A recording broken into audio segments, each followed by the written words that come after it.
Alrighty, here is our very first lesson for a new curriculum stream on trigonometry, okay? And we're gonna start with the very, very basics, okay? So this is a right angle triangle, okay? This is where the right angle exists. That angle is 90 degrees, okay? These guys can be equal, but they certainly don't have to be. This guy has a name we learned in elementary school. It is the hypotenuse. The hypotenuse is always the longest side of the right angle triangle, and it is always located across from the 90-degree angle, okay?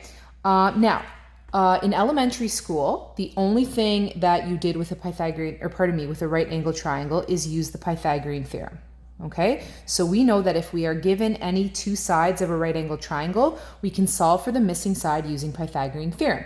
And we don't necessarily have to be solving for the hypotenuse. So if we are looking to find the hypotenuse, we plug the side lengths into the formula, or we can manipulate this, right? If we wanted to find one of the side lengths, we would subtract from the hypotenuse. Okay, and if you'd like to see some examples of the Pythagorean theorem, please send me an ESB message. I'm not going to include that in the video because that's a skill from elementary school, but I'm happy to show you some examples of the Pythagorean theorem if you need to see them. Okay, so the problem with this is that we have to be given two sides of the triangle. Otherwise, we're stuck. There's nothing that we can do. It doesn't allow us to solve for any of these angles. Or if we're given an angle and a side, we're stuck. Okay, so we have to kind of move on, evolve from Pythagorean theorem, and that's what this lesson is about. So first, I'm just going to introduce some of the basics, and then we'll get into the examples. Okay, and I probably shouldn't have erased that, but that's fine. So this is, again, a 90-degree triangle. The ugliness of this line is really bothering me. That's slightly better. Okay, now this guy's always 90 degrees. That doesn't change. We're going to leave him alone. What I'm going to do is I'm going to call this guy theta. Okay, theta is a letter from the Greek alphabet. There's don't really worry so much about why we call it theta. It's just there, and we're gonna label this angle. I could have made this theta, but I chose to put theta there, and that is absolutely okay. All right, now I am going to label my OHA, okay? And that's the order in which I like to label it. So O stands for opposite. The opposite side lengths is always across from theta. So this guy is my opposite, okay? H stands for hypotenuse. Well, that's a no-brainer. The hypotenuse is always across from the 90-degree angle. So this guy is my hypotenuse. I had it labeled earlier. I could have just left it. Finally, this leftover side length is the adjacent side length, okay? Adjacent just means beside, and you'll notice that it falls beside this angle theta, okay? I'm gonna get this out of the way. So let's just review here. I chose to put theta here. I could have put it here, but I just didn't, and that's fine. Either one is correct. I obviously didn't put it here because this is already the 90-degree angle. Leave it alone. The 90-degree angle cannot be theta. Once I labeled this as theta, that dictates how I label my OHA, my opposite, which is always across from theta, my hypotenuse, which is always across from the 90-degree angle, and then my adjacent goes beside theta, okay? And I always label that one last because I find that's the one that gives people the most difficulty. So you know it just goes there by default. Okay, so it's very important that we understand this before we move on, how you label your triangle. Now, I could have taken that same triangle, okay,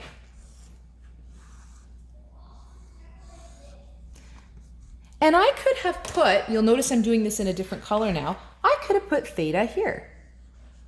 If I had put theta there, that would have made this my opposite because it's across from theta.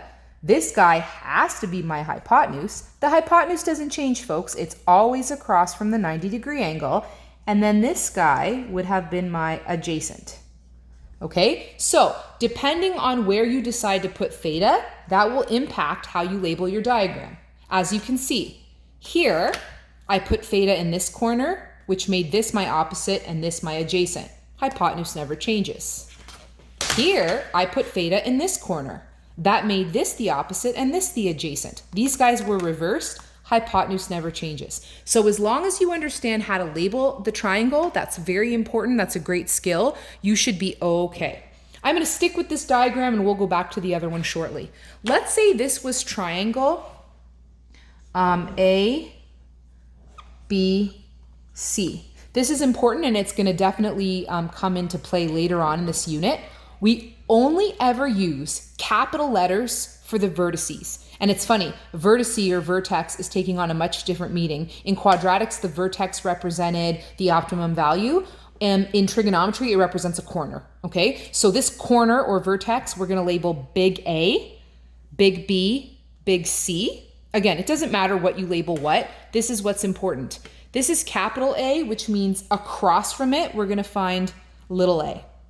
Capital B, across from it, we're gonna call that little b. Capital C, and across from that, this guy's gonna be little c. So it gives us another way of labeling side lengths, okay? So for example, instead of calling this side length BC, capital BC, we could just call it little a.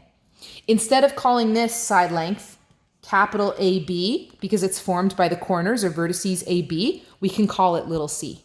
Instead of calling this little b, because it's across from big B, we can call it capital AC.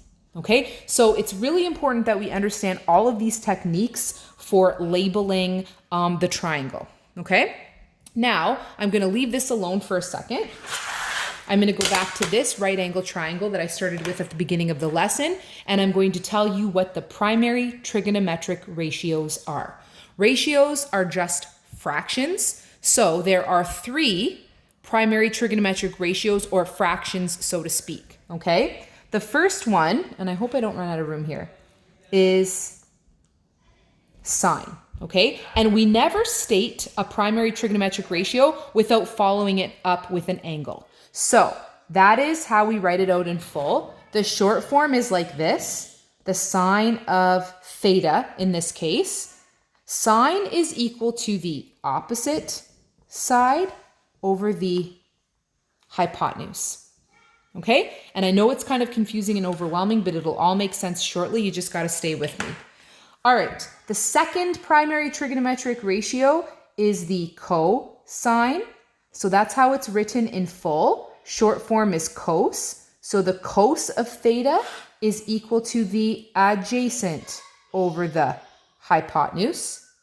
And then last but not least, we're going to do the tangent, which is the long form. When we write, the short form, we say that the tan of theta is equal to the opposite over the adjacent. And this is where the acronym SOHCAHTOA comes from. SOHCAHTOA is an acronym that is used to help us remember all 3 of the primary trigonometric ratios. Sine is opposite over adjacent. Cosine is adjacent over hypotenuse. Tangent is opposite over adjacent.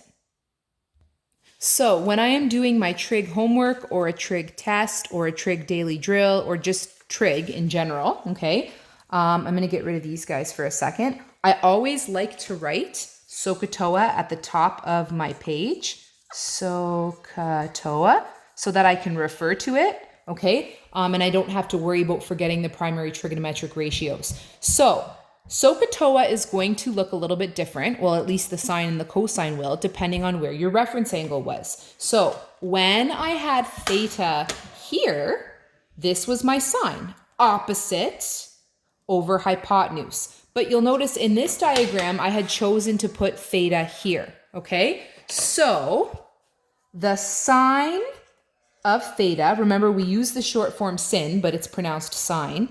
The sine of theta is opposite, which in this case is little a, over hypotenuse, which in this case is little c, okay?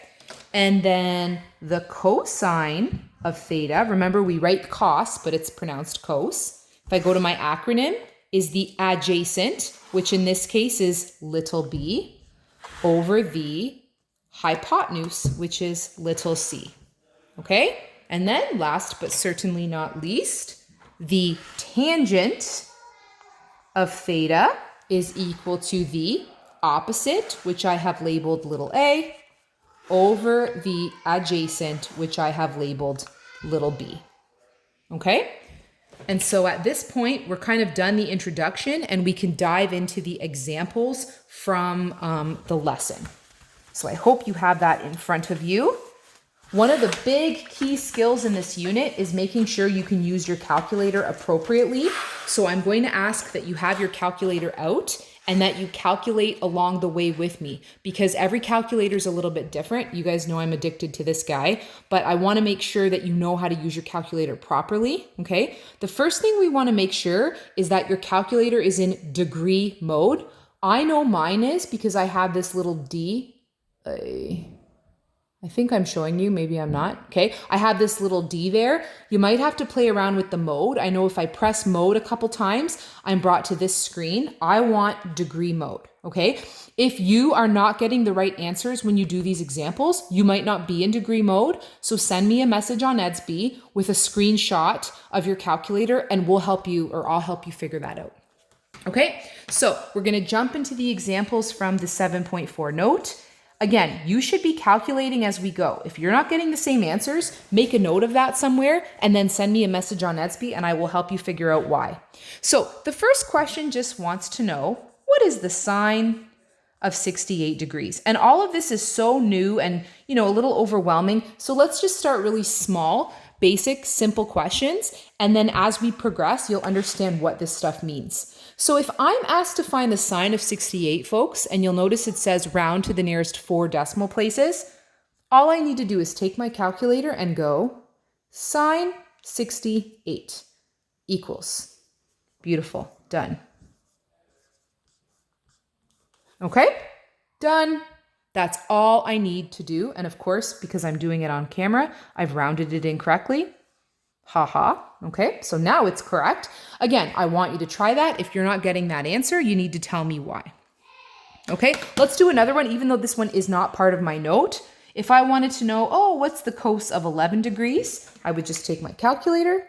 Cosine 11 equals 0.9816. Okay, I can even do it for tangent. So again, these weren't part of the note. These are just some bonus examples. What is the tangent of 38? Tangent 38. And it's 0.7813. In this course, for this particular chapter 7, we're only going to be looking at angles that are acute. Okay, so between 0 and 90. Alrighty. The second example in the lesson I have posted to Edsby says, determine the measure of theta to the nearest degree. So remember, theta represents an angle and they want us to solve for that angle. So they gave us a question that looks like this. The cosine, remember that's short for cosine, of theta is equal to 1/2. Okay?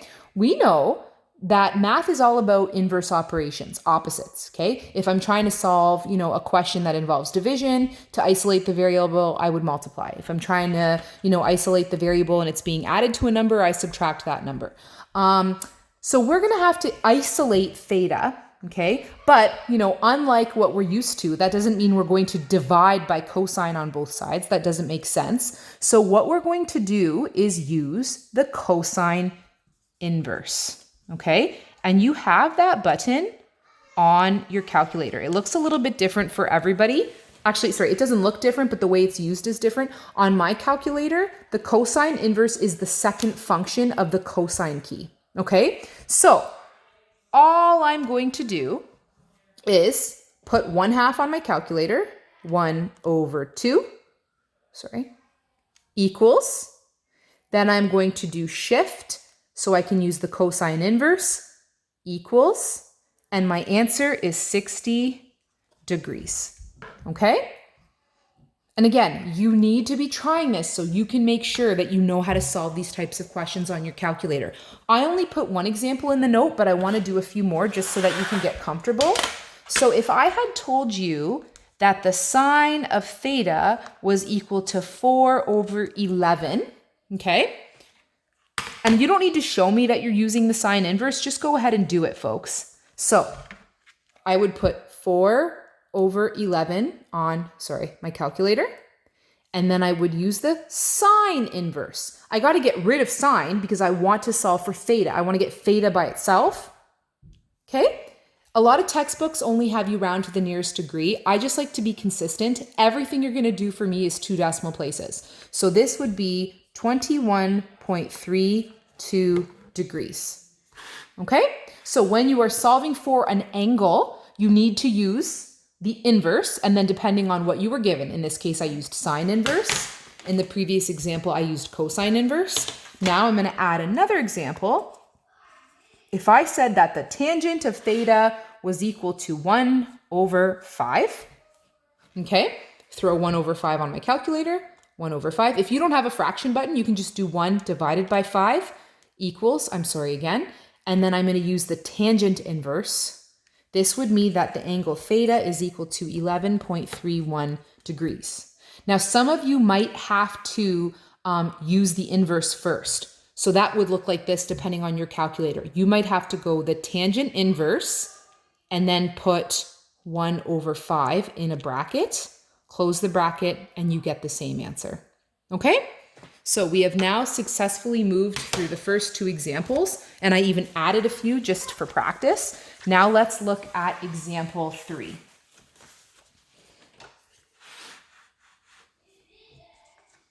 Okay. Example 3 says triangle QRS is a right triangle. So let's get a nice little visual going here. Okay. With angle S being the 90 degrees. Okay. So that means it doesn't matter where we put Q or R. I think I'm just going to put Q here and R there, as long as we made sure we put S in the right spot. Sketch a diagram and label the sides using lowercase letters. So I've sketched my diagram. Now I'm going to take a different color so it stands out for you. If this is big angle Q, right across from it is little side Q. Big angle R, little side R. Big angle S, little side S. So this is just to get used to labeling the side lengths using small case letters. Then write the ratios for, so I'm going to write this down. We need the sine of Q, the cosine of Q, and the tangent of Q. And they want them in terms of these small case letters. Okay? So I'm going to go ahead and write. So nice and color coded so it stands out. Ka. Toa. Okay? Now, the sine of Q, which I'll do in blue, sine of Q, and actually I realized I didn't label my OHA. So because I'm finding the sine, the cosine, and the tangent of Q, that means Q is going to be my reference angle. Q is sort of the king of the labeling process here. So if this is my reference angle, okay, and I'm about to label my OHA, that makes this guy my opposite. That makes this guy the hypotenuse. Of course it's the hypotenuse. It's across from the 90-degree angle. And that makes this guy my adjacent. Folks, I've taught trig a long time. Once you label your OHA, it makes your life so much easier. Now let's go back to the task at hand. They've asked us to write out what the sine of Q is. So SOHCAHTOA tells me that sine is opposite. Well, if I go to my opposite side, that's labeled little q, over hypotenuse, which is little s. Okay? Now we have to do the cosine of Q. Cosine is adjacent, which is little r, over hypotenuse, which is little s. And last but not least, they want us to do the tangent of Q. Tangent is opposite, which is little q, over adjacent, which is little r. Okay? All right. A couple more examples and this lesson is done. Now we are going to do a nice little throwback to some basic algebraic skills that you learned in grade 9. The only difference is now we have some primary trigonometric ratios floating around. So in this question, they're telling us that the tangent of 87 is equal to x over 10, okay? I have a fraction equal to a fraction, and you know my addiction to cross multiplication. Let's do this. Let's go. X is what I need. I'm going to cross multiply that first. X times 1 is x. Now, I'm going to write this out exactly how I see it. This means that I need to multiply the tangent of 87 degrees by 10. Folks, notice I haven't touched my calculator yet, okay? Once I'm done all the work and I'm just ready to go right to the final answer, now I pick this guy up, make sure I'm in degree mode, which I am. Tan 87 equals times 10 equals. This means that x is equal to 190.81. You will understand the context of this better later. Right now, I just want you to get those basic skills down. Okay? Now, that was 4A. I'm going to do 4B, and 4B contains one of the most commonly made mistakes I see in trigonometry, so you want to be really careful here. In this one, similar type question, the cosine of 11 is equal to 8 over x, and we're asked to solve for x. Again, I'm going to cross multiply, but the difference here, folks, is that my unknown is in the denominator. So it's going to look a little different than the previous example. Here I want x. If I'm going to cross multiply, I have to multiply x by the cosine of 11. And that's going to look like this. What does that equal? 8. Now I want to get x by itself. X is being multiplied by the cosine of 11, so I'm going to divide by the cosine of 11. Now, for those of you that said, Miss, you did an example earlier where you said you couldn't divide by cos. No, I can't divide by cos alone, but the cosine of 11, folks, and I'll show you, is just a number. I can divide by a number, no problem, okay? Again, notice I haven't touched my calculator yet. I like to calculate this in one full swoop because the less I round, the more I don't compromise the accuracy of my answer. So these guys cancel each other out, which is just what I wanted. And now to finish this question, I just have to take 8 and divide it by the cosine of 11, which is 8.15. Okay? All right, again, you cannot just watch these videos. You have to try these questions as well so that you can make sure you understand how to use your individual calculator to solve these correctly. All right, we're plowing through a couple more examples. Number 5. Okay, so number 5 is divided into A and B. In number 5, we are given a triangle, a right angle triangle in a diagram. And this side length is 7, and this side length is 18, and this is labeled DOG, how cute. And it says solve for the missing side. So this is straight, no nonsense Pythagorean theorem, okay? You learned this in elementary school. So if we are solving for, and again, I could call this side length OG, but I want to use some new skills. Instead of calling it OG, I can actually call it little d, right? Because it's across from big D. So little d squared is equal to the hypotenuse squared minus the other side length squared. And folks, I'm confident that you know how to use the Pythagorean theorem. You certainly don't have to show me this work, just do it. So 18 squared minus 7 squared equals, and now don't forget to square root it because I don't want d squared, I just want d, 16.58. If I had gotten a value greater than 18, I know I made a mistake because the hypotenuse has to be the longest side length. Okay, so that's great. I solved for the missing side length. Now, part B of this question asks me to solve for this angle. And this is where the primary trigonometric ratios come in handy. Again, primary trigonometric ratios just means SOHCAHTOA, this helpful little acronym we have, okay? So prior to this lesson, prior to grade 10 academic math, you would have been stuck. The only thing you could do with right angle triangles is solve for missing sides given two other sides. Now we can solve for missing angles, okay?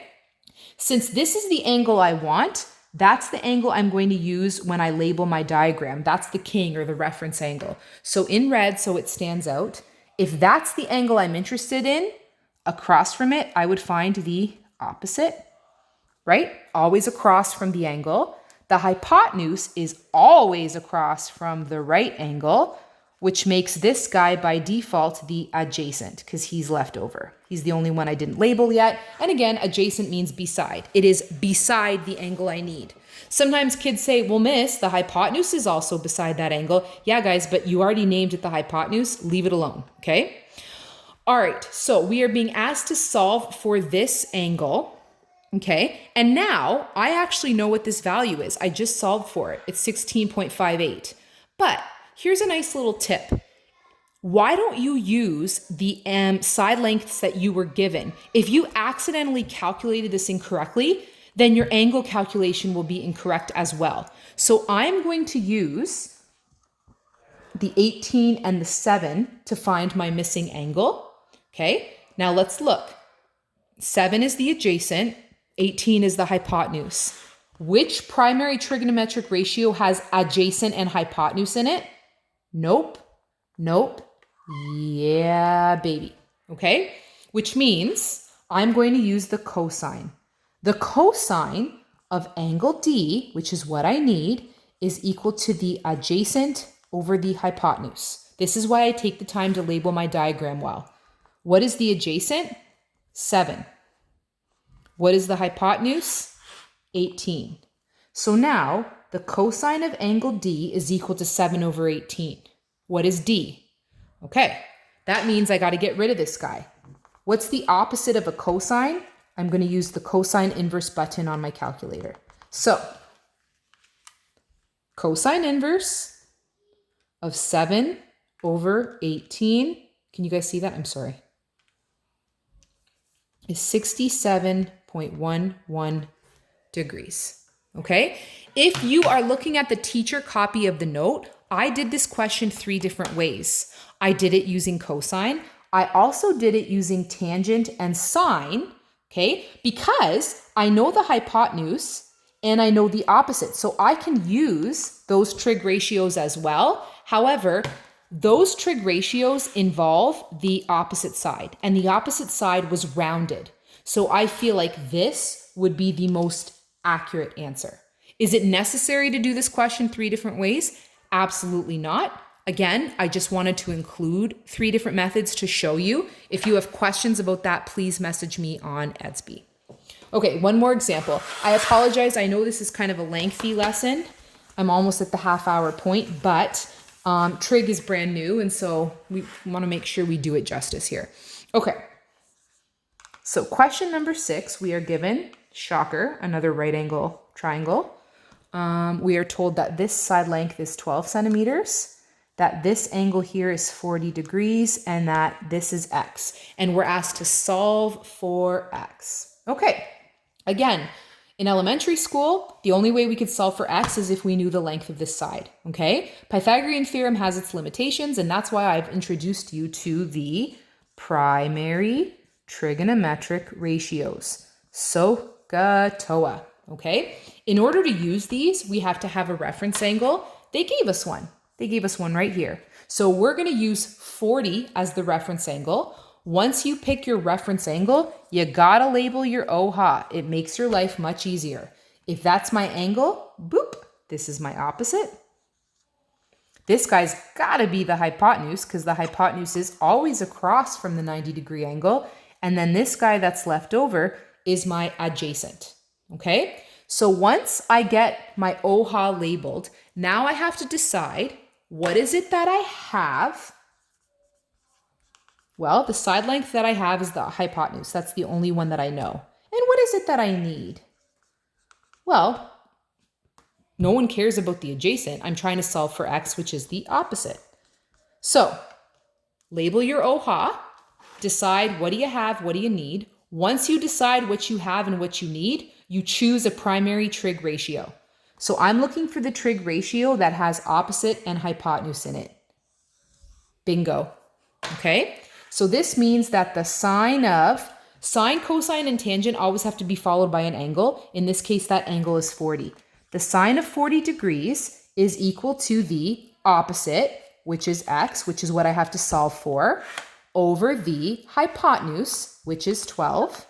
And now I can use good old cross multiplication. X times 1 is x. This is equal to the sine of 40 degrees times 12, which I can now calculate in one full swoop. Okay, so I don't want to calculate, write it down, then round, because every time I round, I compromise the accuracy of my answers. In this case, folks, they gave us units. We need to include units in our answer. Okay, I want to do another one like that just for practice. If you'd like to shut the video off and start your homework, by all means. But if you want to listen along, that's okay too. All right, let's say, so here's a little extra for you.